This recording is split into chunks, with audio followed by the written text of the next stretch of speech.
Você que está aí do outro lado da câmera, você que está em casa, você que está no trabalho, você que está na lida, na luta, no sonho, no sangue e na América do Sul. Já está no ar mais um Provocação Histórica.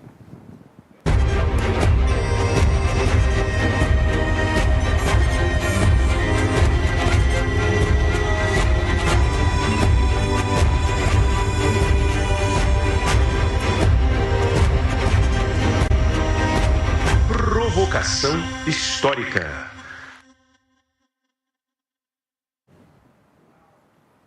Olá, olá, olê, olê, olê, olá. Está começando mais um Provocação Histórica, vocês sabem, ao vivo pelos canais do Instituto Conhecimento Liberta, no Facebook, no Instagram, no Twitter, no YouTube e em todas as plataformas pós-pandêmicas, trágicas e virtuais. Desse nosso mundo, invariavelmente, você sabe, cheio de guerras. Está começando mais um Provocação Histórica ao vivo pelos canais do glorioso Eduardo Moreira em todas as plataformas pandêmicas ou pós-pandêmicas e virtuais desse nosso mundo não tão admirável assim ou muito admirável, vocês sabem, a depender das prosas históricas e revolucionárias que fazemos aqui no ICL e no Provocação Histórica. Senhoras e senhores, a essa altura você já sabe, eu sou o Lindené Pareto Júnior, um professor de História e um historiador num Brasil que tem um tenso, violento, virulento passado pela frente, como dizia o cronista.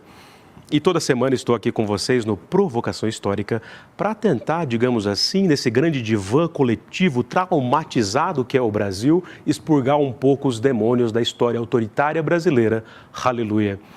Vamos curtir, vamos compartilhar, vamos fazer viajar a palavra da história. Pega aí o link e manda no zap do tiozão do pavê que está na família, porque todo mundo tem. E diga assim, aqui não tem fake news. Tem sim engajamento crítico. Ah, mas é muito à esquerda. Mas o que é ser de esquerda, afinal? O que é viver e pensar, amar e mudar as coisas e pensar o que você de fato efetivamente está fazendo da vida para que as coisas mudem? É por isso, senhoras e senhores, que sem mais delongas, hoje eu tenho aqui, entre outras coisas e causas, como vocês vão ver, um desses convidados que, quando você não está efetivamente dentro dos rolês de uma certa história e tradição de luta revolucionária, você acaba vendo só de fora. E, muitas vezes, também as bolhas e as revoluções acabam não se cruzando, mas eu sempre o via com admiração. E aí depois também, em função da minha amizade com uma de nossas produtoras aqui do ICL, a Ilô Macrini, que sempre foi ali, né, antenada no rolê revolucionário, eu o conheci de perto e vi que era uma grande figura, além de uma simpatia, uma mente aguda, um ativista cultural, um revolucionário, por que não? E hoje, então, eu tenho a alegria de finalmente recebê-lo aqui no palco do Provocação Histórica. Ele, o cientista social, o ativista, um dos fundadores da Jacobina ou da Jacobin Brasil, da autonomia literária também, um dos organizadores da maior festa literária, a Flipei, que é um dos maiores eventos da esquerda brasileira nos últimos anos. Enfim, Cauê Amene, seja muito bem-vindo ao palco do Provocação Histórica, meu querido. E aí, obrigado. Tudo bem? Tudo ótimo. Obrigado pelo convite. Muito de nada, a gente já estava ensaiando há tempo já, né? E uma honra estar aqui no top de audiência do YouTube, principal TV do YouTube. Pois é, né? Tá na frente de todo mundo, né? Eu acompanho o trabalho de vocês, sempre acompanhei as coisas na internet. Acompanhava quando era extrema-direita, que estava nesses tops aí, né? Que era a Terça Livre. Pois é, você tá nesse rolê há muito tempo, né? Vamos falar disso, porque você já enxergava lá atrás todo esses algoritmos da direita dominando o mundo virtual, né? Sim, é que eu trabalho há 15 anos com imprensa alternativa. Então eu fui um dos pioneiros também a colocar tipo, essa coisa de pagamento por assinatura recorrente que hoje tem. Todo mundo usa o Vind. Quem trouxe o Vind para o Brasil, que é uma empresa, acho que espanhola, fui eu. O Vind é o quê? É um sistema software de pagamento. Aí eu fiz isso lá. Tipo Hotmart. É tipo um recorrente do Catarse, que o pessoal usa hoje para fazer pagamentos recorrentes. Agora o pessoal está usando mais uma plataforma do Google, mas é que eu trabalhava no Outras Palavras e no De Olho nos Surrealistas, isso lá em 2010. Então eu também fiz a campanha da Dilma em 2010, que a parte da internet foi muito forte. Nessa época, né, 2010, 2015, a gente ganhou ganhava da direita nas redes. Ganhava? Ganhava, absoluto. Eles aprenderam com a gente, melhoraram, passaram a gente. Viraram o jogo. E agora a gente está virando de novo. Vocês são um dos que estão virando porque vocês entenderam no YouTube. A gente não estava tanto no YouTube, a gente estava em redes de bolha. Seria Facebook, Instagram, essas coisas. Eles estavam em redes de massa, eles estavam no Twitter e YouTube. Impressionante. Isso que essas redes cresceram muito. E aí vocês ganharam agora no YouTube deles como mídia disputando hegemonia, né? Uhum. Sensacional, quer dizer, o Cauê já é, mesmo sendo jovem aqui, senhoras e senhores, já a memória viva de uma luta no mundo virtual também, que vem de longe, né? Quer dizer, eu nem lembrava que a esquerda tinha essa proeminência lá em 2010, já no começo, no primeiro mandato da Dilma, né? Porque lembra do Bolinha de Papel, que bateu na cabeça do Serra, ele foi lá fazer hematoma? Aí, a Globo tinha que chamar um Molino, um especialista, a gente já desmentia na hora. É que na época eram esses blogs, que eram os blogs progressistas, a blogosfera. O Nassif era muito forte, depois agora virou GGN, mas era o blog do Nassif. Mas eu já acompanho essas coisas de internet no Orkut. O Olavo, lá nas comunidades. O Olavo era muito forte no Orkut, por exemplo. O Olavo é um cara... Você viu a ascensão toda do Olavo de Carvalho? Vi desde o começo. Também eu conheço muita gente que era do CMI, que é a primeira mídia independente, que é o Centro de Mídia Independente. Um camarada que trabalha bastante com a gente é o André Takahashi, ele fez parte disso. Aliás, ele fez parte de várias coisas. Ele é um cara que vale trazer aqui. Vale, então. Inclusive o Taka estava lá semana passada. A gente se encontrou ali, né? Ele é tipo, eu digo que é o Forrest Gump da esquerda. Porque não de correr, mas todos os eventos históricos... De correr, de corres. De corres da esquerda. De corres, ele estava no CMI, MPL, Fora do Eixo, Rede, PT dos anos 90. Todas? Caramba, as fundações das coisas. Taka é um Matusalém, então. Quantos anos tem? Você está com 35? 35. 35. Ele tem 40 e pouco, é que ele começou a militar com 12 anos. Vamos trazer aqui, ó. Convite público, Taka. Venha. Vamos combinar. Ó, senhoras e senhores, não se desesperem, porque a gente vai falar de tudo aqui hoje. Da Flipei, da Jacobina, dessa revista impressionante que a Jacobina se tornou no Brasil e no mundo. Da autonomia literária, com livros impressionantes, temas fundamentais para aquilo que a gente gostaria de chamar de revolução, digamos assim, desse mundo, do capitalismo tardio, e, enfim, da trajetória toda que envolve todo esse rolê que o Cauê está falando aqui. Mas vocês sabem, o Provocação Histórica também tem esse jeitinho, assim, digamos, desse que foi criado no sul de Minas, que é mais intimista. Quando eu te perguntei ontem, Amene é o quê? Que sobrenome é esse, meu querido? É italiano. Mas acho que com descendência árabe. Tem uma ascendência árabe. Mas é italiano, norte da Itália, e pelo que eu pesquisei, já era um pessoal que era luthier de instrumentos, marceneiro de instrumentos. Aí vieram para o Brasil, né, no final do século XIX, e aí meu pai, que é do nome Amene, ele cresceu lá no Ipiranga, onde tinha também imigrantes italianos. Então tem a ver com essa história também de trabalho manual, classe trabalhadora.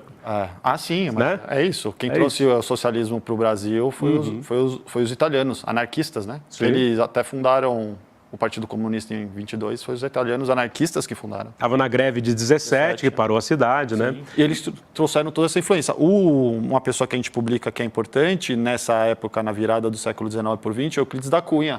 Ele também fica citando Marx e Proudhon devido à influência desses anarquistas que vão vindo para o Brasil. Euclides é uma figuraça, ao mesmo tempo que tem aquele determinismo racista, mas tem também ali uma potência de querer interpretar o Brasil, que ainda é muito interessante, né? Sim. Vamos falar disso depois. Mas e o Seine Martin? Cauê Seine Martin? Esse é de Lyon, na França. E aí era uma família de pintores também, que veio para o Brasil. Aí é da parte da minha mãe, que cresceu no Bom Retiro. Então, de duas famílias working class, né? Trabalhadoras. Então, você nasceu em São Paulo e cresceu em São Paulo? Cresci no Bexiga. No Bexiga. Bela Vista, Bexiga. Aí, ó. Sol e Sombra, a gente vai falar depois de Sol e Sombra. Você não está longe de casa, né? Cresceu no bairro do Bexiga. Moro lá até hoje. Eu estava passando por ali ontem, inclusive, para encontrar o Pang, né? Que foi dar um jeito aqui num torcicolo. Levei uma surra. Pá, tá. Nossa, você nunca mais volta aqui. Mas passando pela 13 de maio...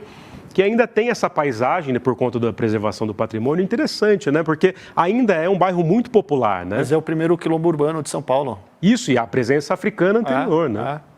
Italiano, imigrante. Eles jogaram os imigrantes italianos, que nem fizeram quando trouxeram os italianos para trabalhar no Brasil, nas lavouras, era para embranquecer, e porque eles eram porque a escravidão estava sendo abolida no final do século XIX, e no Bexiga porque também estava muito próximo da Paulista, de vários centros comerciais, e jogaram italiano lá para embranquecer, mas teve resistência e até hoje é um bairro de resistência. Vide a Vai-Vai é de lá, Vide que é o principal bairro mais à esquerda do centro de São Paulo. Ele só se compara com o extremo leste e extremo sul se você for pegar a votação majoritária para o Boulos e para o Lula, lá bate 70%. 70%? 70%. Santa Cecília, etc., ali em volta, que a gente acha que é mais progressista, não é. Não a é, direita né? ganha, é o Bexiga, é o bunker vermelho no centro de São Paulo. Não, repita. Como dizia aqui, fecha aqui, ó. Cacá Rossetti dizia, repita, fecha no Cauê aqui, ó. Fala de novo. Bunker vermelho no centro de São Paulo. Que bonito isso, hein? Mas a esquerda ganha tudo lá. Sensacional, né? Sensacional. Mas, Cauê, me diga uma coisa. A gente vai falar daqui a pouco da Jacobina, de você como editor, né? Mas você fez Ciências Sociais na PUC São Paulo. Quando que, nesse rolê todo do Bexiga, na sua juventude, você falou, poxa, eu vou prestar um curso de humanas? E de onde vem esse atrevimento, no fim das contas, né? Porque você sempre foi combativo. Isso sempre incomoda as pessoas, né?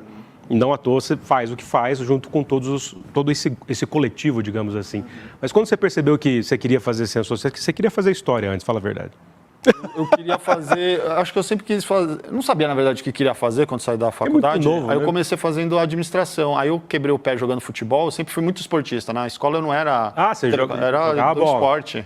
Era do esporte, pôquer, nerd de jogo. Eu não era o cara da leitura e da política. Isso veio depois, porque eu comecei a fazer administração, porque meu pai tinha uma empresa, ele é arquiteto, minha mãe é professora. Profissionais liberais. Profissionais liberais. Aí eu comecei a fazer, aí quebrei o pé, aí fiquei refletindo, que não sabia, na verdade, o que queria, estar fazendo aquilo por um impulso e uma pressão da sociedade. Aí eu tinha uma graninha, tinha um curso que tinha uns amigos que iam fazer lá na Europa, que eu sou da Escola Waldorf, eles também iam fazer um negócio lá. Então você fez Waldorf? Fiz Waldorf. Minha mãe é professora de Escola Waldorf, lá na Zona Norte, na Francisco de Assis. Aí você estudou onde ela dava aula? Não, eu tinha bolsa lá na Rudolf Steiner, na Zona Sul. Ela é professora na Zona Norte. E aí eu fui para a Alemanha e lá eu ficava trampando também de garçom, de pedreiro, de ajudante. É um clássico da classe média paulistana que vai para fora trabalhar e fica também, trampando lá, entendendo. Mas aí eu saquei que você ganhava bem por ter os trabalhos manuais. Saquei também que você conseguiria aprender as línguas ficando 3 meses, e era muito mais rápido esse processo de aprendizagem da língua do que eu fazer um curso, porque mesmo você vai no lugar e faz o curso, só tem estrangeiro. Aí todo mundo começa a falar inglês para se comunicar. Então você aprende uma língua na gramática e pratica o inglês. Então você nunca vai aprender. Uma criança, quando vai falar outra língua, ela vai falando. Se você for ensinar a gramática, ela nunca vai aprender. É confuso. Então você tem que ir na prática. Então eu fiquei trabalhando, aí saí de lá falando inglês, espanhol. Por isso que você também é tradutor, alemão, né? Aí eu fui para Montreal, lá eu pensei em voltar para o Brasil para fazer jornalismo, ciência política, alguma coisa, e depois ir para a França, que eu achava a Sorbonne demais. Eu voltei para o Brasil, era 2010 e estava tendo a eleição, aí eu já estava trabalhando em Outras Palavras, também fazia free lá para o Le Monde Diplomatique, Carta Capital, Revista Fórum, todo esse pessoal eu vi do comecinho, né? Indo para a internet. E aí eu trabalhei em tradução, reportagem, entrevista, etc., e aí eu percebi que aqui a vida é muito mais desafiadora e aqui tem muito mais o que lutar do que lá, entendeu? Sim. Lá eu seria apenas um estrangeiro. Não ficou com aquele viralatismo também, né? Eu vou ficar na Europa. Não. Aí eu não quero nem mais voltar para lá. Eu não acho mais interessante. Pô, eu acho mais legal América Latina, Cuba, achei assim a coisa mais impressionante do que a Europa, que a Europa não tem mais o que apresentar, né, de solução. Sim, sensacional. E aí, então, vamos, senhoras e senhores, chamando aqui nossa grande audiência, respeitável público do Provocação Histórica. Estamos aqui ao vivo no ICL, aqui no Provocação Histórica, com o editor, o jornalista, o cientista social, o ativista, Cauê Seine Martim Amene. Falei certinho? Tá vendo? Que, entre outras coisas e causas, é um dos organizadores da Flipei. Ele vai falar daqui a pouco da Festa Pirata Literária de Paraty, que começou a ter mais gente do que a festa, digamos assim, mais gourmetizada. E também é um dos editores da Autonomia Literária da editora, que é esse editor independente, e também um dos fundadores da Jacobina, que é a antiga Jacobin Brasil. E está aqui hoje para falar, afinal, para que serve ou o que é ser a esquerda que ousa dizer o seu nome, como diria o Safatli, né? Então, vamos lá, vamos falar das editoras. Primeiro da Jacobina. Ela é, na verdade, uma revista internacional? Sim. Ela nasceu nos Estados Unidos pós-Occupy, Wall Street. Está aqui o site, inclusive. O site. Link para o pessoal efeméride no do chat. Sabotagem, que hoje faz 51 anos. Pô, você falou nos bastidores, né? Importantíssimo. Isso aí, ele está lançando um novo álbum, assim, com outros músicos. Então, ela foi lançada após Wall Street e virou, acho que, a maior publicação de esquerda no Ocidente, né? Porque acho que não dá para contar, assim, tamanho da Ásia, essas coisas. China, então. Mas eu diria que na América, na Europa, se tornou a maior. Então, ela tem na Itália, na Alemanha, na Inglaterra eles têm uma parceria com a Tribune, que é um clássico jornal socialista. Na América Latina, na Argentina, a de versão espanhola a gente ajudou a fundar também. Agora está saindo na Holanda e na Grécia. Então é uma rede internacional e a gente fundou no Brasil, junto com o Vitor Marques, que é um grande intelectual, assim, grande especialista de Mark Fisher. Quem trouxe para a editora o Mark Fisher, Nancy Fraser, que são autores importantes, a Jacobin foi ele. Foi ele, o Vitor Marques? Ele foi um dos entusiastas que trabalhou nisso. Que ano que foi a fundação aqui no Brasil? Em 2018. É recente, né? Foi na época do bolsonarismo. Estava no auge. Tudo isso que a gente foi fazendo, publicações e produtos de extrema esquerda, esquerda radical, esquerda socialista, foi no auge do bolsonarismo. Então a gente foi para frente para fazer... Porque enfrentamento. Porque o pessoal estava recuando. Sim, não, recuo geral, estava todo mundo com medo. Recuando, fugindo, tem lá um co-work lá, no outro dia a galera ficou em casa uma semana achando que ia morrer, sei lá o quê. A gente falou, não, gente, não adianta, o fascismo tem que ser combatido. E também ninguém ia falar que é fascismo, depois todo mundo falou, é fascismo. Pois não tem, achando que a reprodução histórica ia ser idêntica a um século atrás. Sim, óbvio que não. Tem eu sou historiador de formação, tem um certo preciosismo mesmo quando vão discutir as coisas e ficam com medo de nomear as coisas pelo que elas são, mas no longo processo, não tem problema também, eu também acho isso. Sim. Aí a gente acabou, nessa época, a gente acabou se tornando a principal editora antifascista no Brasil, porque a gente acabou publicando leituras sobre antifascismo de todas as correntes. Então tem de anarquista, via Mark Bray, que é um grande nome internacional, Clara Zetkin, que é a mulher que inventou, elaborou, articulou o 8M, o Dia Internacional das Mulheres, alemã, comunista. Trotsky, que é também é um grande teórico. Então a gente tinha de todas as correntes políticas, a gente tinha publicação antifascista. Tinha quadrinho antifascista, slam antifascista. Então a gente foi publicando isso. Aí na área de notícias não tinha uma socialista, certo? O grande inimigo do Bolsonaro, ele fala mesmo, é o socialismo, certo? Então vamos publicar a maior revista socialista. E aí a gente tenta ser não sectário, que é um problema da esquerda brasileira. Então você vai ver texto, de anarquista, trotskista, comunista, várias correntes, social-democrata também. Tem stalinista também ou não? Tem. Tem todas as provocações que zoam também, né, que falam? Tem tudo. É o gama da esquerda brasileira, ele não tem um lugar para publicar. Cada um fica no seu secto. Sim. Só que aqui a gente tem que fazer a luta de massas, a gente não consegue fazer a luta de vanguarda. Nenhuma luta de vanguarda nossa deu certo. Seja a Marighella, seja qualquer uma, seja a Coluna Preste. Por que não deu certo, Cauê? Porque a gente tem uma tradição muito conservadora, é o país muito grande, a tradição conservadora de ser o último a se tornar independente, enquanto os outros da América Latina estavam se tornando república, é o último a abolir. O nosso exército criou o Estado, não foi o Estado que criou o exército, os caras estão aí até hoje, nunca teve uma revolução, nem republicana, nem nada. Sempre que teve algo próximo, o exército esmagou. Então a gente só consegue fazer na luta institucional de massas as vitórias da esquerda. O Lula é um grande exemplo disso. Então a gente pensa que temos que fazer publicações de massas. Sim. Temos que juntar os diferentes para fazer a luta na convergência. Porque a gente, na verdade, a convergência é 90%, é 10% de divergência. E normalmente divergência histórica que nem aconteceu no Brasil. Sim, que fica reproduzindo tretas que nem estão... Isso é importante, né? Inclusive, acho que agora sim, né? Parte significativa da esquerda brasileira que ousa dizer esse nome, né, reconhece, por exemplo, isso aparece no Carnaval, né, o Silvio de Almeida desfilou, inclusive, mas reconhece que a história estrutural do Brasil é a história da escravidão. O Brasil foi o campeão da escravidão, foi o último a acabar com a escravidão, foi o que mais escravizou. Acho que esse elemento é o elemento, como diria o Caio Prado Júnior, a linha mestra do nosso Estado-nação, né? 10 milhões de escravos, né? Quando eu falo com 5 milhões. 5 milhões. Dos 12 milhões de africanos escravizados na diáspora, pelo tráfico dos CEOs europeus, porque eram CEOs, né?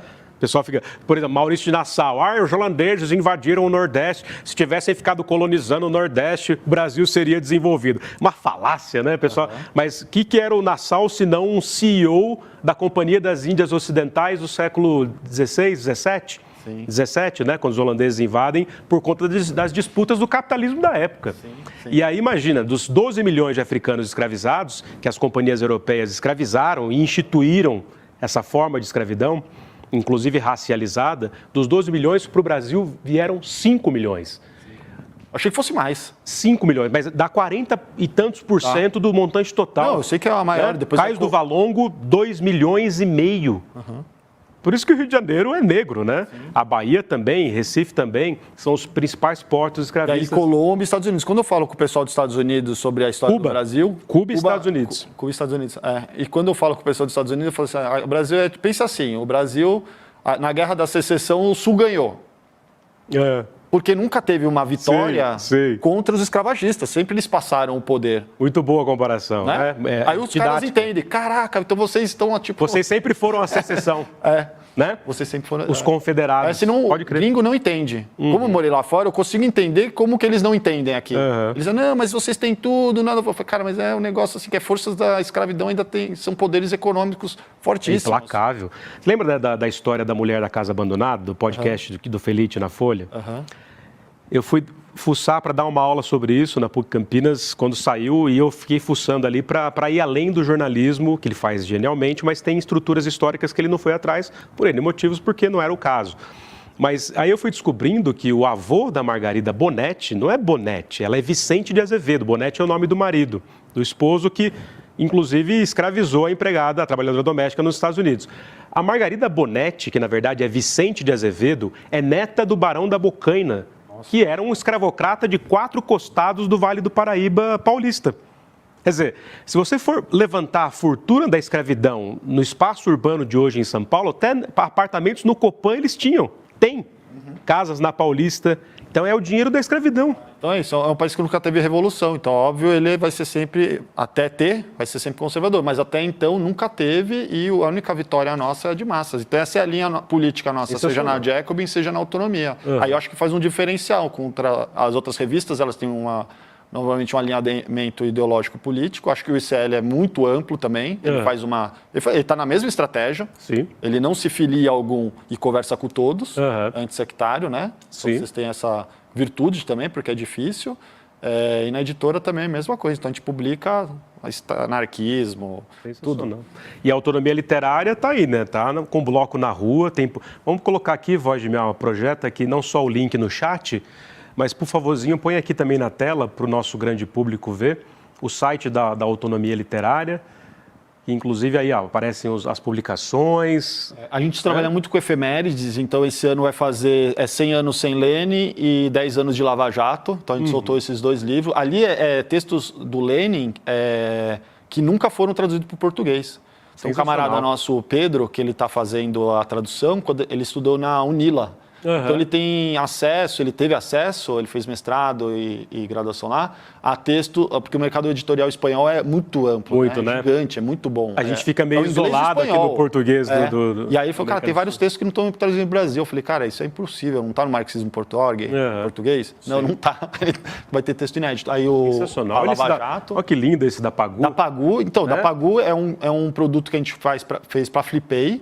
Porque na Flip, por exemplo, eles vão colocar lá Patrícia Galvão Pagu, mas eles não vão colocar que é socialista. Não vão colocar que ela era militante comunista, assim como não vai colocar... Mas por que sonegam isso? Não...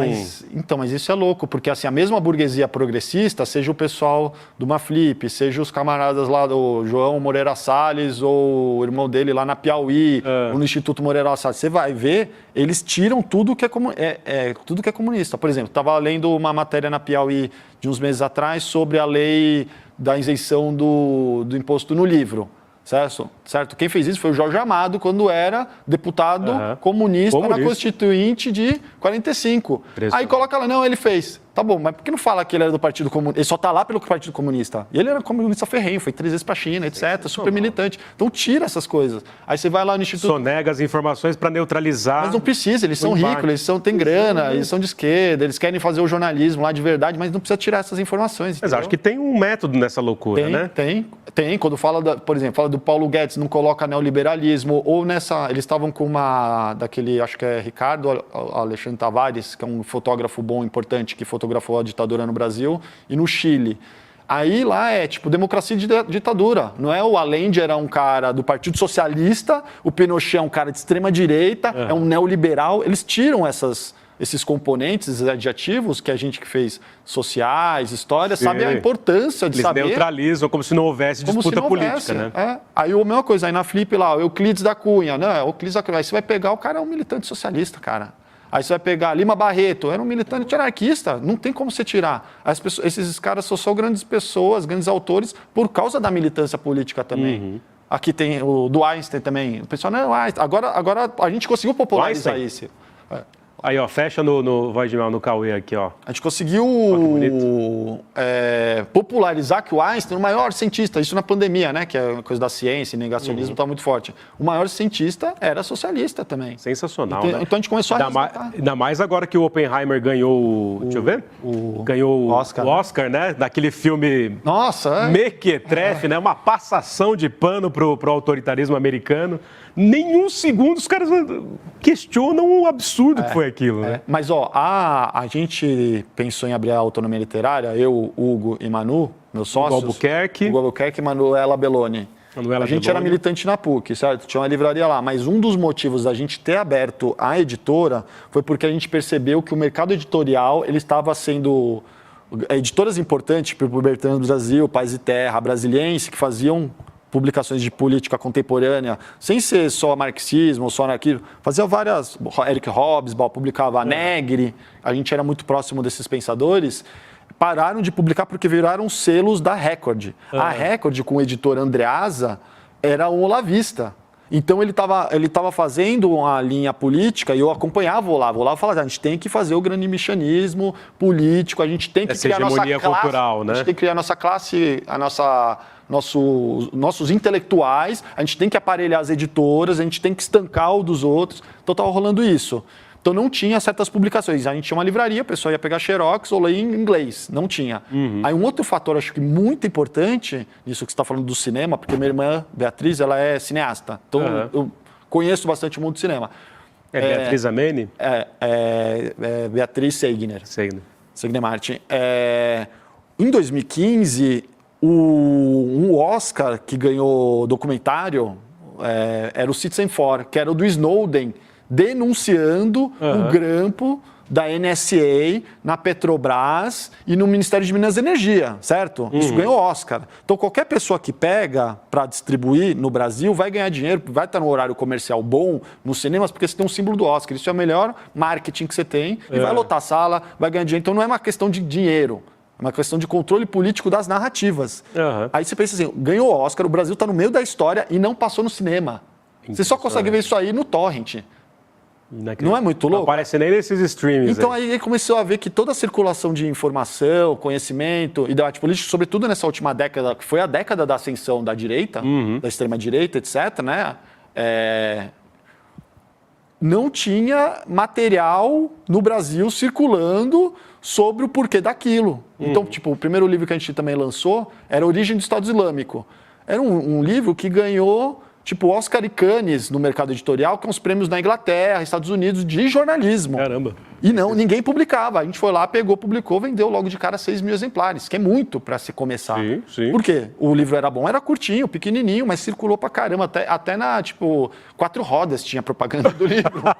Não, ele viralizou total, mas porque ele conta a história como é com o Patrick Cockburn, que é o jornalista, ele mora lá há muito tempo. Ele é daqueles jornalistas inglês que tá nem aí, mano, que vai ferrar os Estados Unidos, vai ferrar Israel, vai dizer que eles colocaram arma ali, que eles fomentaram todo aquele terror, que perdeu o controle, né? Aquele efeito bumerangue, depois voltam para eles, como acontece sempre, desde o Afeganistão e etc. Talibã, né? Talibã. Então ele conta essa história certinho. Então a gente começou a pegar livros que não eram publicados. Por exemplo, então a gente estava passando por uma política de austeridade desde 2014 e 2015, com a imprensa em cima lá, em cima do Manteiga, em cima da Dilma, e eles recuando, porque não tinha consenso na esquerda para não, isso é política de austeridade, não vamos fazer isso, porque isso aí vai chocar o ovo da serpente, fascista. E aí a gente foi lá, imagina, Varoufakis, um dos maiores economistas antes da austeridade, não tinha. Mark Blyth, também um dos maiores economistas, não tinha. Então a gente começou a ver que a publicação no Brasil estava interditada. Por quê? As editoras que faziam isso viraram um selo da Record. A Record estava publicando Constantino, Reinaldo Azevedo, resgatou o Olavo de Carvalho. Aquele livro lá, O que você precisa saber para não ser um idiota, que é engraçado porque é uma autoafirmação, né? É muito uma louco, autodenúncia de que a pessoa é idiota. Eu lembro de uma parte que eu estava dando aula, né? Aí um aluno já sabia do meu engajamento político e aí ele entrou assim com o livro na mão, assim, tudo que você precisa para não ser um idiota, né? Saber para não ser. Aí ele entrou e ficou assim, assistindo minha aula, assim, ó. E eu olhando no olho dele, olhava para ele, olhava para ele, falava para ele de boa, assim. E ele não era um daqueles raivosos, digamos assim, então ele ficou de boa, assim, e eu continuei falando do mesmo jeito. Porque da mesma forma que você viu na militância, viu o caldo entornar e o bolsonarismo ascender, dentro da sala de aula eu vi também e fazia ali o possível também dessa luta antifascista, né? Paguei altos preços por isso, mas nunca mudei meu discurso, não. Sim. Quando falava de história, falava história é conflito, é embate, é disputa. Sim. No auge da pandemia, denunciava o bolsonarismo e o genocida no cortejo triunfal da barbárie nacional, né? Sim. Muito louco, né, cara? Sim. E aí o Olavo foi resgatado. Foi resgatado pela Record. E virou, ele querendo ou não, ele foi um dos maiores intelectuais, né? Sabe que ele é meio picaretão, mas querendo ou não, o pensamento dele é muito influente, da década passada. E podemos dizer que foi a década do ódio. Sim. De boa. Não à toa ele emplacou Ernesto Araújo no Ministério das Relações Exteriores. Vários, da educação. Ele mandava ideologicamente. O Weintraub, né? Vários caras, Weintraub, aquele colombiano, teve vários, que foi caindo, etc. Nossa, cara. Não, ele é a mente pensante, ele é o pai intelectual do bolsonarismo, com certeza. É um anticomunista ferrenho, tem uma história bizarrona, né? A gente publicou já na Jacobin tem bons perfis sobre a história dele, mas é isso aí, os editores compraram isso para ter uma militância intelectual organizada e começaram a parar essas outras publicações. A gente viu o que diz aí o pessoal do empreendedorismo, uma janela de oportunidades. Porque, assim, não tinha essas publicações. Não, é impressionante. O empreendedorismo é muito louco. E a demanda era alta para entender. Sim. Imagino que, né, mesmo com todas as dificuldades, ainda é um filão enorme para um Brasil desse tamanho, que precisa de mais leitores e leitoras, né? Enfim, acho que é só o começo, né? Já entrou nessa história editorial de contestação do autoritarismo brasileiro e também antifascista facilmente, né? Quer dizer, dificilmente, porque é dificultoso fazer. Mas eu queria até, para pensar essa inserção das editoras independentes, que nosso glorioso Gi, Vitor e companhia colocasse aqui vozes de minha alma que me guiam aqui no Provocação. Vamos colocar essas imagens impressionantes aqui para o Cauê comentar, que é essa festa literária pirata. Por que pirata? Primeiro, peraí, como começa a Flipei? Por que a Flipei? Boa. Revelação. Teve, nos últimos anos, 2015 a 2020, mas lá para 2017, teve uma das maiores crises no mercado editorial. O que aconteceu? O cara lá, dono da Sérgio Hertz, que até faleceu recentemente, dono da Livraria Cultura, Sim. herdeiro, né? Uhum. Dono da Livraria Cultura, ele pegou vários empréstimos do BNDES, na cara de pau, pegou 2 vezes 30 milhões e fez uma expansão do mercado. Então ele fez 20 livrarias culturas. E o cara pegava o dinheiro do BNDES e fazia militância pro Aécio e depois para Moedo. Aquela direita bem picareta. Beleza. Aí ele expandiu o mercado, taranã. Só que o mercado não comportava isso. E grandes livreiros, tipo o cara dono da Martins Fontes, etc., falavam, isso não vai funcionar no Brasil. Não adianta você colocar a livraria com escada rolante no shopping. Lá a galera lê Veja, Sim. depois passou a ler o WhatsApp. Sim. Entendeu? É um pessoal que não é dessa pegada, não vai entender. Só que ele fez essa expansão, etc. Aí veio também a FINAC, a Sarava. Elas quebraram em 2017 e 2018 e deixou um rombo no mercado de 450 milhões. A gente, que é minúsculo, vendeu um monte no começo, mas ao mesmo tempo também tomou um calote de 100 mil, que é muito para uma editora pequena. Aí uma Companhia das Letras tomou 7 milhões, uma Boitempo, que é uma editora importante de esquerda, tomou 1 milhão. Então todo mundo... Então ficou bagunçado todo o mercado, certo? A Flip, a gente eu ia com o meu sócio Hugo, desde 2016, 15, a gente ia lá. Ela também estava degringolando, mas porque ela pegava verba na Petrobras, e aí foi sendo cortado por causa do discurso lavajatista que eles encampavam também, né, ficava super fiscalizando a Petrobras, travando a empresa, denunciando, etc., corrupção, e aí eles foram perdendo recurso. Perdendo recurso, eles foram perdendo estrutura. E, ao mesmo tempo, o conteúdo, o público lá, quando era em julho, que agora foi em novembro, as 2 últimas edições, mas deve voltar logo mais para julho. O público é estudante e professor. Então, um público majoritariamente de esquerda. Então, eles iam lá, só que aí eles colocavam de novo, é isso. Primeiro, pasteuriza autores, né? Limpa eles. Aí colocava, eu lembro que a gente foi uma vez, que deu um clique assim, eles colocaram o grande autor, é um cara que chamava Knausgaard, que ele tem uma quadrilogia que chama Mein Kampf. Aí o Hugo pesquisou... O título do livro do Hitler. Aí o cara falou assim na mesa, não, mas como você colocou Mein Kampf no negócio? Não é estranho? Eu falei, eu não percebi. Isso aí, eu não percebi. Aí a gente, cara... Como que a pessoa não percebe? Isso é meio impossível, né? Era a única palestra que a gente estava vendo. Depois a gente decidiu ir para a praia tomar caipirinha, porque não estava mais dando. Tipo, o cara mais à esquerda era o... Isso foi em que ano? Acho que 2017. Aí a gente deu um Google, Political Wings, Knausgaard. O primeiro link era lá, o Partido Anti-Imigração é uma benção para a Europa. Porque estava naquela época, estava tendo teve a Primavera Árabe, depois teve todas aquelas revoltas, a Síria, etc. E estava tendo aquela migração massiva de árabes, né? Sírios, palestinos, etc. E aí o cara me dá uma dessa. Aí o cara também que eles chamaram, que era um refugiado sírio, ele era tipo um cara de direita, anti-direitos humanos. Então a curadoria do negócio estava tudo meio errado, estranho, assim, meio de direita, só que com o público de esquerda. E o negócio caindo, assim, com gente bêbada no palco. Então a gente falou, cara, nossa, que estranho isso aqui. Aí eles começaram a deixar que as editoras alugassem casas para vender. Porque eles perderam estrutura, perderam grana, não tinham mais como preencher a programação. Então eles começaram a permitir essa ocupação das editoras. Aí juntou a gente em algumas editoras, acho que em 2017. Isso que eu falei foi em 2016. 2016, então todo aquele processo golpista. Então, o golpe na Dilma, o bicho pegando. O bicho pegando. E aí não tinha debate político. Quando ia ter um Freixo contra o Samuel Pessoa e alguém da Folha sabotando.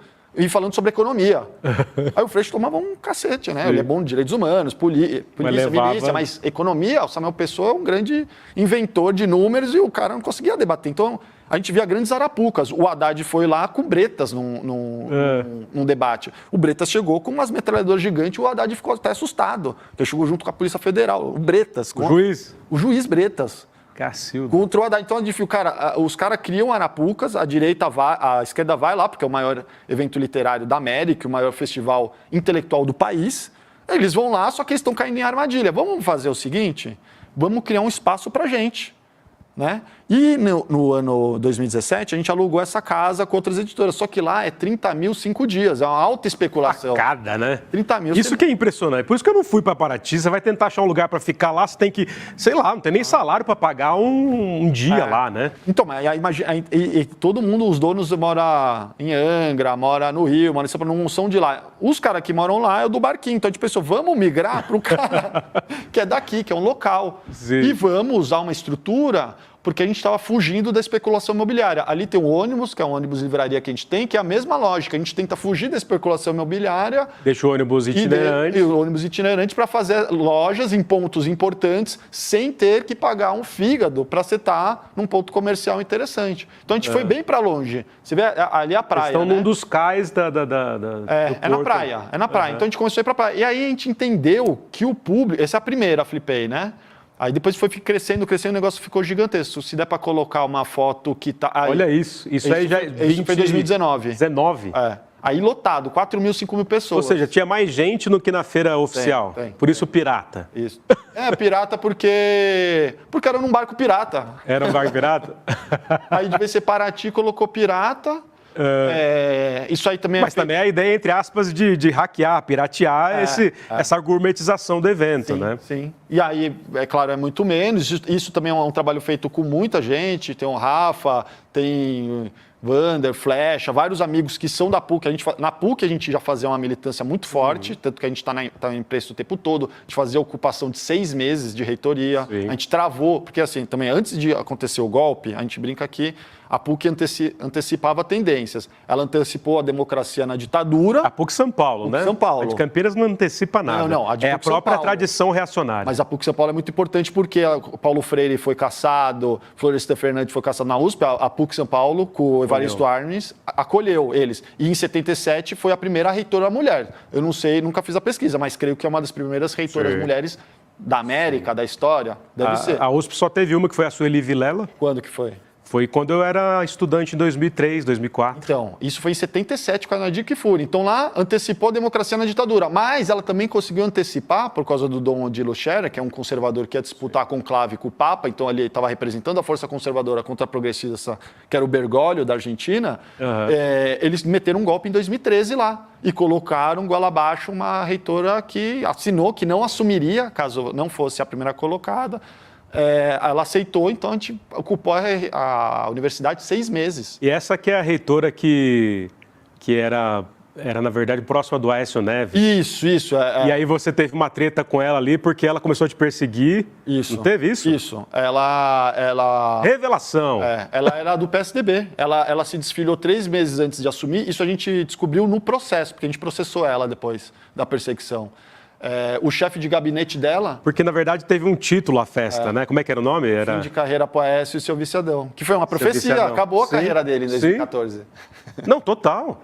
Ele jogou no ressentimento o Brasil, né? Contestou, foi o primeiro cara a começar a contestar a urna. Aí ela ficou ressentida com o título da fé. Lá, a Justiça decide que a ex-reitora da PUC pague 8 mil de indenização a ex-aluno. Você recebeu a indenização, no fim das contas? Eles conseguiram neutralizar isso na segunda instância, mas teve que fazer pedido de desculpa. Mas a gente ganhou na primeira instância. Sim. E a gente estava lutando contra a Igreja Católica, porque os advogados deles eram tudo da Fundação São Paulo. Esse Lafayette, o que aconteceu na época? Eles eram tudo ligado à campanha do PSDB. O Lafayette era do PTB, ela era do PSDB. Aí eles fizeram um evento lá, estava já muito conflituoso as coisas, né? Eles fizeram um evento lá com a Aloysio Nunes, que era, acho que, senador ou deputado na época. A gente conseguiu desestabilizar o evento com um projetor só, os caras ficaram pé da vida, também teve essa ocupação, e aí ela perseguiu falando que eu estava incitando a violência, vandalismo e consumo de drogas por causa desse evento que foi organizado pelo movimento estudantil. Quer dizer, que coisa mais bizarra, né? Pautar título de festa de movimento estudantil. Você está de brincadeira, né? E aí tentou fazer isso, a gente chegou Não lembrava desse golpe reacionário da PUC São Paulo? Foi, mas lá começou o processo golpista. Então a gente está lutando contra o golpe, estava pensando antes de vir para cá, não, teve o golpe, a editora nasceu no processo golpista, mas a gente está lutando contra o golpe desde 2013. E essa galera que faz a Flipei, hoje, era um monte de militante nessa época da PUC, que é, historicamente, uma universidade radicalizada, por causa desse histórico. Zé Dirceu saiu de lá também. Toda a parte de movimento estudantil ultra-radicalizada sai da PUC. Tem momentos históricos na ditadura de resistência. Importantíssimo, né? Com o Erasmus invadindo, etc. Então a gente trabalhava muito esse histórico, a gente fazia essa agitação política lá, e a gente continuou fazendo ela depois lá em Paraty, nesse evento. Aí a Flipei foi crescendo. E a Flipei foi crescendo. Vamos voltar às imagens aqui, voz de minha alma. Please, aqui da Flipei. Olha lá, ó. Aí foi crescendo, isso foi quando a gente levou o Glenn. O Glenn, imagina, no auge da Vaza Jato, em 2019, o Glenn era o maior jornalista do mundo. O hacker lá de Araraquara, o vermelhinho que libertou o Lula. Sim. Né? Deram hoje todo mundo fala, mas foi ali, né? E o Glenn também depois ficou numa linha política mais estranha, tal, defendendo aquela coisa da liberdade, que nos Estados Unidos é uma coisa, que é outra, então ele faz essa confusão. É meio liberal, às vezes, né? Um negócio assim, ou falando anti-black bloc, mas quem fez a segurança dele aqui foi um monte de cara que era black bloc, militante anarquista, estavam fazendo segurança, porque os caras não deixaram ele entrar na cidade. Fizeram uma barreira, a gente teve que entrar num cais, jogar num barquinho que chamava A Hora da Operação da Resistência. Não, saiu até matéria na... Tá aí, o link tá aí também. A Patrícia Campos Melo, ela fez uma matéria. Relatou, né? Aparece o Glenn vindo na lancha. Ele vem na lancha. Aí os bolsonaristas, depois que entendeu que a gente conseguiu burlar o sistema de pedágio deles, começaram a tacar rojão na gente. Caramba. E tacar rojão no barquinho para derrubar o Glenn. O rojão batia aqui. Tem uma foto, alguma dessas que tá um rojão bem próximo. E a galera achando que era nosso o rojão. Não entenderam que era fé, a gente estava fazendo. Eles não entendiam. Aí quando eles começaram a ter... Aí estava o Gregório do Vivier, estava o Seu Castilho, estava a Sabrina Fernandes, estava o Sérgio Amadeu, estava um pessoal importante na mesa. Aí quando eles começaram a colocar música alta para impedir as falas, aí o pessoal entendeu que era direita do outro lado. Mas era 5, 10 pessoas lá fazendo isso. Só que isso fez ficar muito maior o evento. E a polícia que falou que não ia deixar isso ocorrer, na hora sumiu. Então tem sempre um negócio de cumplicidade com as forças da ordem em relação a isso. Porque se a gente pega e coloca um som em qualquer... tá tendo a Felipe, agora eu vou empastelar porque eu não gosto desse Knausgard. Eles iam reprimir e tirar a gente. Então eles deixaram acontecer, só que deu um efeito reverso. Então todo mundo acabou vindo para cá. Então a gente esvaziou. O outro estava tendo coisa legal, estava tendo lá Zé Celso e Ayrton Krenak, só que esvaziou. Mas eles também participaram depois da Flipei, né? Todo mundo... Passa as fotos aqui, voz de minha alma, meu querido. Aparece o Zé Celso, que morreu tragicamente. Um Arianjo só podia sair de cena assim tragicamente, né? Ele, esse ator e amador espetacular. Todo mundo que ia lá começou também a ir no nosso evento. E a gente começou a levar mais gente. Só que a gente chegou agora num nível que a gente passou os caras. Porque também a nossa curadoria... as editoras, não é alguém que escolhe ou uma coisa assim, né? São editoras que estão publicando, então elas estão muito antenadas nos debates. Então, no passado, a gente trouxe a Silvia Federici, que também, fez 5 mil pessoas. Tem até a matéria no site da Jacobina, né? Olha lá, o Zé Celso, quem está do lado dele ali? É o Jean Tiblin, é um professor da USP, muito camarada nosso, parceiro de muito tempo. E aí a gente levou um Kylie J, leva um Dom L. Então também a gente faz a melhor parte, a melhor festa dentro da maior festa, a gente faz.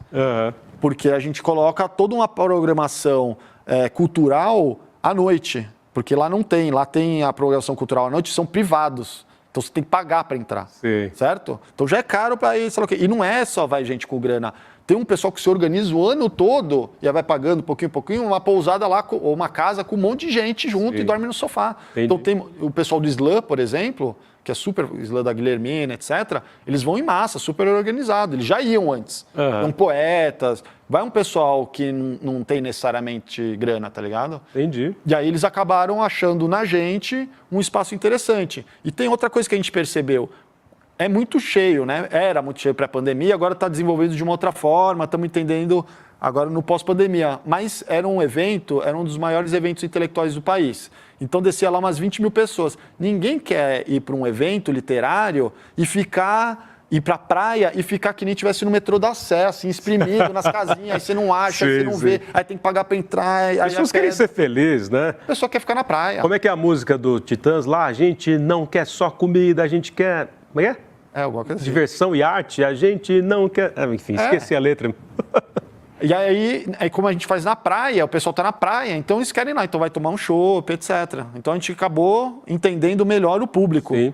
E aí, seja no virtual, nos likes, seja no público presencial, a gente tem muito mais público e muito mais like. Então a gente acabou ficando maior, só que isso também gera problemas. Por quê? Ano passado foi mó treta, né? Foi treta por quê? Aí o pessoal, milícia, polícia, a prefeitura bolsonarista, começa a vir para cima. Boicotar. Por causa que tem uma bandeira do MST, por causa de... Vocês acolheram a manifestação de professores ano passado, e aí elas fizeram uma batucada pela cidade, atrapalhou um cafezinho do prefeito. Eles lembram de tudo. Não, sei lá o quê. Então começamos a ter forças maiores tentando brecar e boicotar o evento, mesmo levando o Kylie J, que é o maior DJ do Brasil. Silvia Federici, uma das maiores feministas do mundo. Os intelectuais de todos os tempos. Então, aí a gente começou a repensar como fazer, como a gente vai fazer o evento esse ano, etc. Mas é isso, então se tornou assim. E também, por que se tornou um evento muito forte? Porque não tem mais não tem a força que tem o Fórum Social Mundial, que era muito importante, foi muito importante para todo o movimento bolivariano e até para a fundação do MPL, quando você é responsável aí pela... Do Passe Livre? Do Passe Livre, pelo junho de 2013, ou por várias lutas, foi Fórum Social Mundial. O Sabotagem, antes de ser assassinado, hoje na matéria conta ali, ele ia para o Fórum Social Mundial em 2003, que, salvo engano, era o primeiro. Então, esses encontros, esses eventos são importantes. E nos últimos anos não está tendo mais. Também não tem lá, tinha um festival Utopia em Maricá, que o pessoal do Fora do Eixo organizava. Então, não está tendo. Então, a gente acabou virando, nesses últimos anos de bolsonarismo, o grande evento. Só que a gente dá cara a público e acaba recebendo os ataques. Assim como era também na PUC, lá na militância. Dava cara, escrevia artigo, ela veio muito atrás da gente, porque a gente tinha um próprio jornal, a gente fazia a ocupação. Mas e aí, no auge do bolsonarismo, vocês recebiam ameaças constantes? Direto, até hoje. De morte? Sim, sim. Depois de acontecer isso aí, a gente tomou o rojão. Aí depois, em 2020, eu estava falando ali para você e para o camarada da Gaviões. Danilo Bill. Danilo Bill da Gaviões, que teve... expulsaram os bolsonaristas negacionistas no meio da pandemia, expulsaram da Paulista a manifestação que eles estavam fazendo. Depois disso, entraram na nossa sede, hoje a gente acha que é aqueles Black Kids que entraram, porque um dos livros nossos, que é o Manual Antifascista, que viralizou, tipo a Xuxa, do Vivier, todo mundo estava com esse livro tirando foto quando o negócio do antifascismo ficou na moda. Todo mundo colocou o perfil, lembra? Sou antifascista. Depois desse episódio, junho de 2020. E aí saiu lá aquele cara que escreve bastante sobre militares no UOL, Teles, esqueci o nome dele, saiu uma matéria do dossiê anti-antifascista. No meio desse dossiê, estava lá um manual de guerrilha, que não era do Marighella, é um outro, os 450 professores e o nosso livro, com o endereço da nossa sede. Vixe. Só que na nossa sede também tem várias iniciativas de esquerda, etc. Então, pegaram o endereço ali, 2 semanas depois, acho que foi 1 semana, entraram lá e fizeram a rapa. Só que não roubaram coisas de valores, roubaram coisas de informação. Então, como é simbólico o negócio, né? Não, como que você vai... Mas tudo bem, faz parte da luta. Mas quem invadiu era a horda... Cara, profissional. A gente pegou nas câmeras dos vizinhos e foi profissional. Os caras esperaram... Tinha uma pizzaria que fecha às 4, fechou a porta e saíram. Eles chegaram com o carro desligado na muquia. Cada um foi para uma esquina com o radinho. Entrou dentro, os caras bem vestidos, cabelinho na régua, branco. Coisa de filme, hein, bicho? Nossa, não. Eu posso... Depois eu deveria ter mandado. Depois eu mando para você. Entraram, levaram o servidor da câmera e computadores, mas deixaram, tipo, máquina de café, projetor, várias coisas de valores. Então, a gente acha que não foi um assalto normal. A gente acha que foi um crime político. Não porque foi uma semana depois e o nosso endereço estava ali. Entendeu? E a gente se tornou a principal editora antifascista nesse processo. E com a Jacobin se tornou a principal publicação socialista, hoje no Twitter, é a gente. Mais do que a Le Monde Diplomatique, Boitempo, a gente que está no Twitter. Deixa eu mostrar aqui para o nosso público. Ó. Inclusive mudou a tipologia, né, gráfica e tal. É assim que fala, como é que fala em design? Aqui, ó, fecha aqui, voz de minha alma. Inclusive aqui, ó, no verso tem... o título, um trecho do Luiz Gama, que está sendo publicado pela Autonomia Literária, do Bruno Rodrigues de Lima. Não é Autonomia, não. Qual que é a editora? Enfim, mas o Gama contra o Império. Todo escravo que mata o senhor, seja em que circunstância for, mata em legítima defesa. Lindo, né? Grande Luiz Gama, abolicionista. Essa revista aí, essa edição, é só autores negros. Essa é uma matéria do Jones Manuel, salvo engano. É só autores negros e indígenas. E o editor é o Marcos Queiroz, que é um grande especialista em Revolução Haitiana. Então a gente acompanho ele nas redes. A gente teve uma boa aceitação do público, porque abrasileirou, porque o pessoal ficava muito desconfiado, achando que tinha alguma interferência norte-americana, mas não tem na linha política. Vocês têm autonomia total. Total, até mudou o nome da revista. Jacobina. Para brasileirar mais. E é uma publicação assim importante, está nas bancas de jornais. A gente acha que é importante estar na banca de jornal, porque a banca de jornal é a livraria popular. Então ela está no interior, onde não tem livraria. Ela tem um papel de propaganda muito forte, porque a capa da Veja, a capa da Isto É, não importa muito o conteúdo, mas a capa na banca vale muito. Total. Entende? Total. Politicamente. Não, é lindo ver, né? Por isso que se mantém essas coisas ativas e vivas. Deixa eu até mostrar aqui, ó. Vou mostrar um por um aqui. Ó o da Pagu, que bonito. Fecha aqui, voz de minha alma. Ó. Com o desenho do Dinelli, que é um grande cartunista anarquista. Pagu. No gramado em que a luta o aguarda, antifascismo e a disputa pela democracia no Palmeira. Você é palmeirense? Sou. Mas depois que o Bolsonaro ergueu a taça, eu... Você desistiu de ser palmeirense? Um pouco. Desenganou? Fiquei em outras coisas. Mas seu coração ainda é alviverde, fala mesmo. Com certeza. Sempre fui.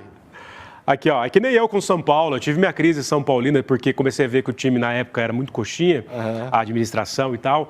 Aí eu falei, ixi, não quero mais. Mas depois, por alguma coisa na infância, do afeto da infância, da minha mãe, do meu tio, quando o São Paulo joga, eu fico alterado. Então não tem jeito de mudar. Mas meu coração é São Paulino mesmo. Não, o São Paulo tem um histórico com o Ademar Barros, né? Tem um histórico, acho que meio da direita e tal, mas também tem uns caras de esquerda que passaram por lá, tipo um Raí da vida. Pois é, né? Por exemplo. Não, hoje eu brinco que por conta do Morumbi ficar mais popular, porque não foi gentrificado, hoje é mais barato ser no Morumbi do que no Itaquerão, né?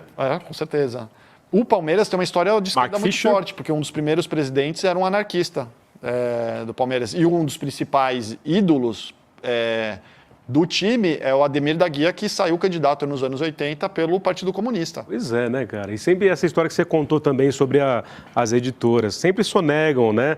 Sim. Esses jogadores que foram militantes políticos de esquerda importantes, né? Aí o outro livro que você mostrou é do Jones Manuel, que tem Aqui, tem curso no ICL. Tem um curso aqui no sobre ICL, os Panteras Negras. Panteras Negras, por exemplo. Dentro em breve vai dar um curso sobre o Manifesto Comunista. Uau, ótimo.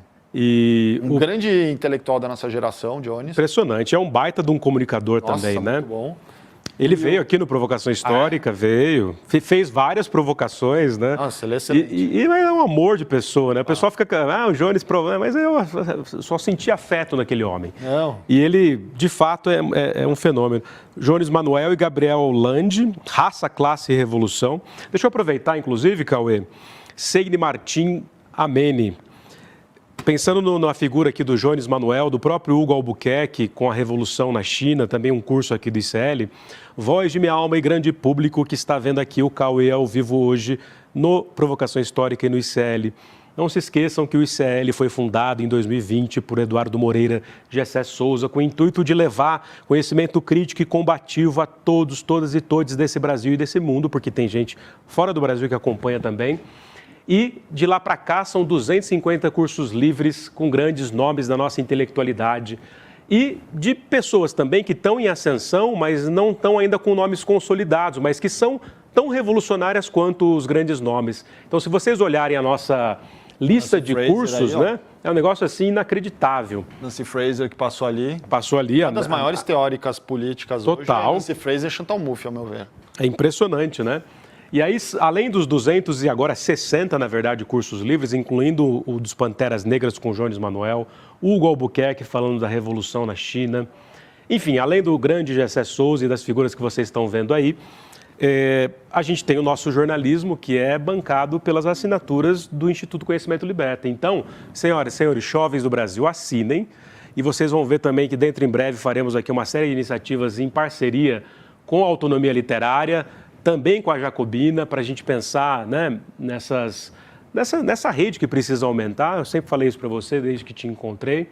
E vamos que vamos, né? Sim. Os documentários especiais, que são os nossos originais, o último aqui sobre o golpe de 64, inclusive tem a alegria de participar como historiador, o da Maria da Penha, o Máquina de Moer Reputações, A Voz da Periferia com Renato Freitas. Nossa, muito A gente bom. tem, enfim, agora com os documentários, né?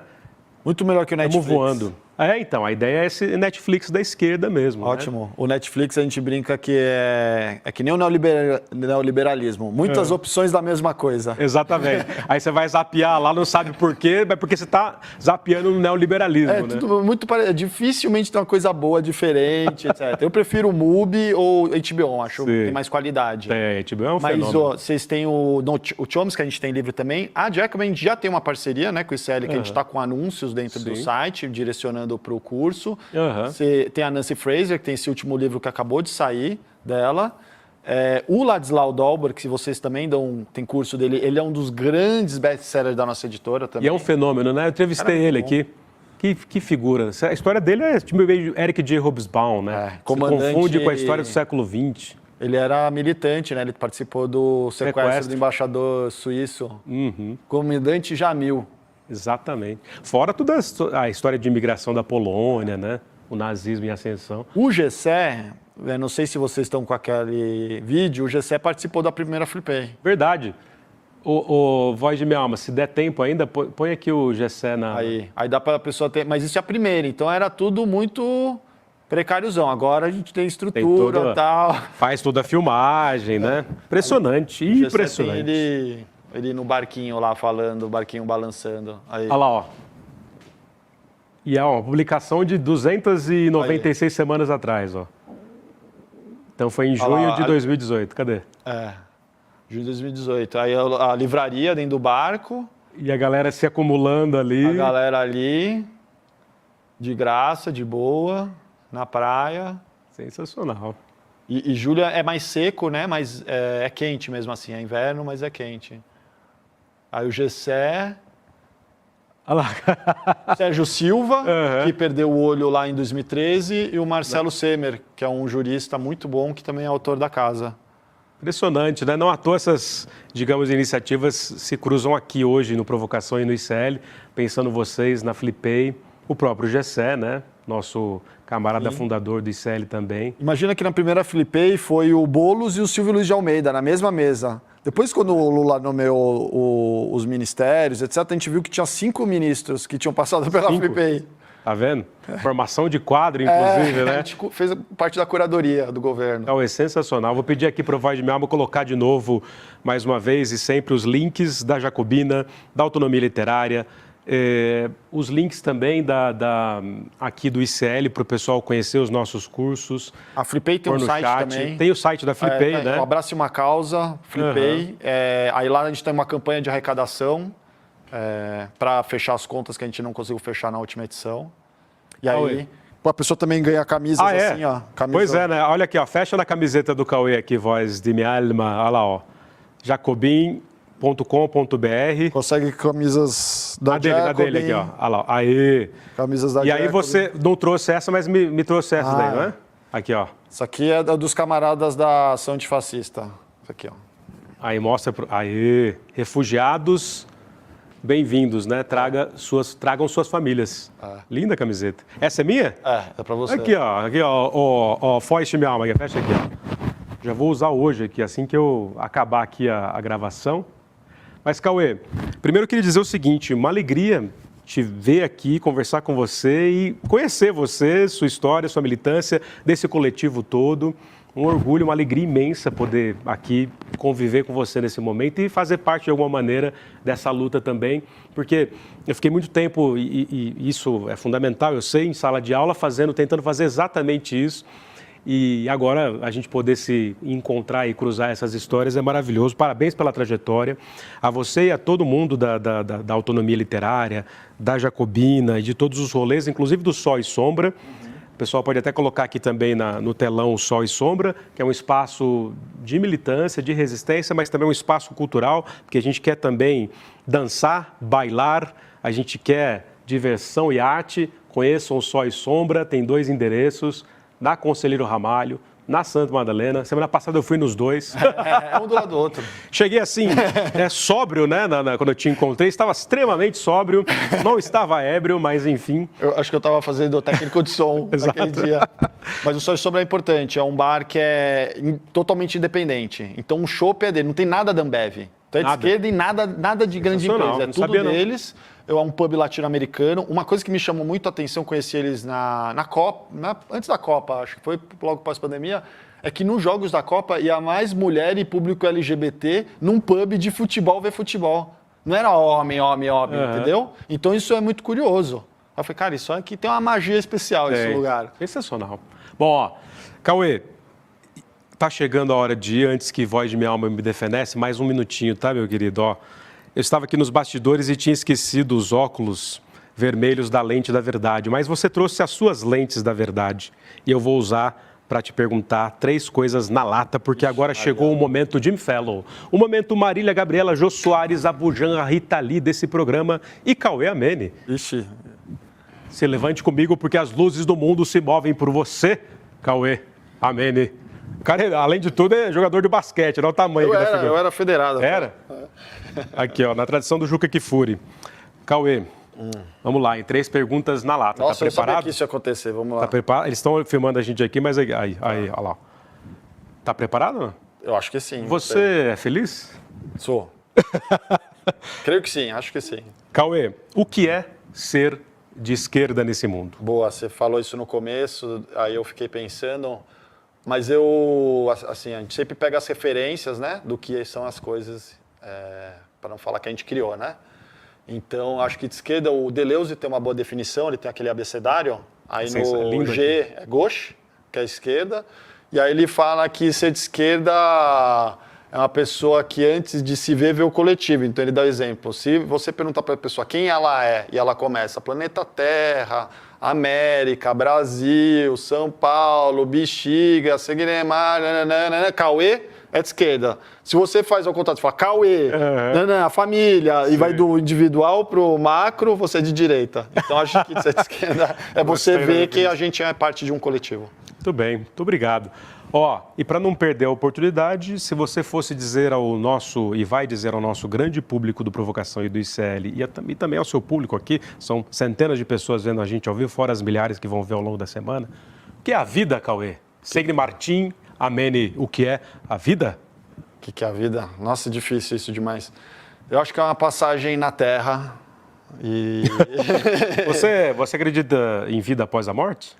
Não, acho que tem várias interpretações, todas elas podem ser válidas, acho que vale ler todas, mas eu acho que a vida também é um sopro na Terra, né? Então tem que aproveitar e fazer a coisa certa. Fazer dela uma vida revolucionária. Parabéns. Muito obrigado por ter vindo aqui, meu querido. Valeu. Um abraço aqui que é tudo verdade. Obrigado, produção. Um beijo no coração. Você quer falar alguma coisa que você não tinha dito ainda? Assine a Jacobin, compre os livros da Autonomia. Está tendo feira na Unesp com 50% de desconto, 30% no site. Essa semana é uma feira importantíssima no nível da USP, só que mais popular porque ela está lá na Barra Funda, na frente da linha de trem. Então ela acessa a Zona Leste. Então são 4 milhões de pessoas que vão para a festa, porque na USP não é todo mundo que chega lá. A cidade universitária ainda é meio murada, né? Então assine isso, assine o ICL, fortaleça aí os negócios de esquerda. É nóis. Beijo, tchau, tchau. Valeu, produção. Beijo.